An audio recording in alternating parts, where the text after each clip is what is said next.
વીએનએચએસયુ દ્વારા અત્યાર સુધીમાં ડિજીલોકર પર 1.6 લાખની આઈડી અપલોડ કર્યા છે, જેને લઈ દેશમાં 5મા અને રાજ્યમાં બીજા ક્રમે પહોંચી છે। વીએનએચયુ દ્વારા અત્યાર સુધીમાં ડિજીલોકર પર 1.6 લાખ અપાર આઈડી અપલોડ કર્યા છે। આ મામલે યુનિવર્સિટી દેશભરની યુનિવર્સિટીઓમાં 5મા ક્રમે છે, ત્યારે રાજ્યમાં બીજા ક્રમે છે। છેલ્લા 100 દિવસમાં દેશભરની 450થી વધુ શૈક્ષણિક સંસ્થાઓએ ડિજીલોકરમાં વિદ્યાર્થીઓના ડેટા અપલોડ કર્યા છે, જેમાં સમગ્ર દેશભરમાંથી 45 લાખથી વધુ અપાર આઈડીના ડેટા અપલોડ થયો છે। આ મામલે સુરતની વીરેન્દ્ર સાઉથ ગુજરાત યુનિવર્સિટી છેલ્લા 100 દિવસમાં 1.6 લાખ અપાર આઈડી અપલોડ કર્યા છે।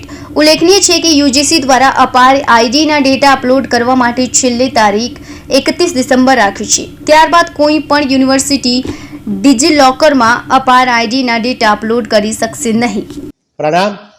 આપણી વીર નર્મદા દક્ષિણ ગુજરાત યુનિવર્સિટી આદરણીય અને યશસ્વી પ્રધાનમંત્રી શ્રી નરેન્દ્રભાઈ મોદી સાહેબે 2021ની અંદર રાષ્ટ્રીય શિક્ષણ નીતિ 2020 અંતર્ગત એબીસી આઈડી એટલે કે એકેડેમિક બેંક ક્રેડિટનો પોર્ટલનો શુભારંભ કર્યો। ત્યારથી આજ દિન સુધી આપણી યુનિવર્સિટી એ ભારત રાષ્ટ્રમાં એબીસી આઈડીની અંદર ડેટા અપલોડ કરવામાં ભારતમાં પ્રથમ ક્રમે છે અને છેલ્લા 100 દિવસની અંદર આપણે ભારત રાષ્ટ્રની અંદર 5મા ક્રમે આવી છે।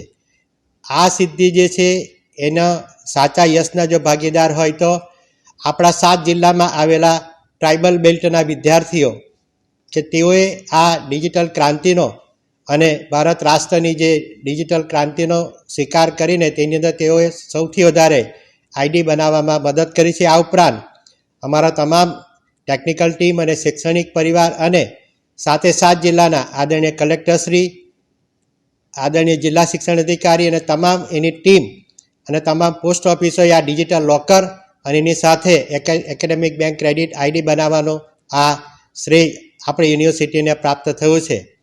આ એબીસી આઈડીથી વિદ્યાર્થીઓના તમામ પ્રકારના એટલે કે જન્મથી શરૂ કરીને અત્યાર સુધીના જેને એકેડેમિક રેકોર્ડ જે છે એની અંદર કોલેજ કક્ષાના અમે તમામ ડિજિટલાઇઝ કર્યા છે, જેથી આ વિદ્યાર્થીઓ પૃથ્વી પર જીવે ત્યાં સુધી પૃથ્વી પર કોઈ પણ જગ્યાએ કોઈ પણ સમયે એ પોતાના આઈડીથી એ બતાવી શકે છે। એને માટે એને ફિઝિકલ વેરિફિકેશનની અને એને સાચવવાની સંપૂર્ણ મુક્તિ મળી છે અને એનો જે ડિજિટલ ક્રાંતિના ભાગરૂપે એ જે થયું છે એ માટે સર્વનો અમે આભાર માનીએ છીએ।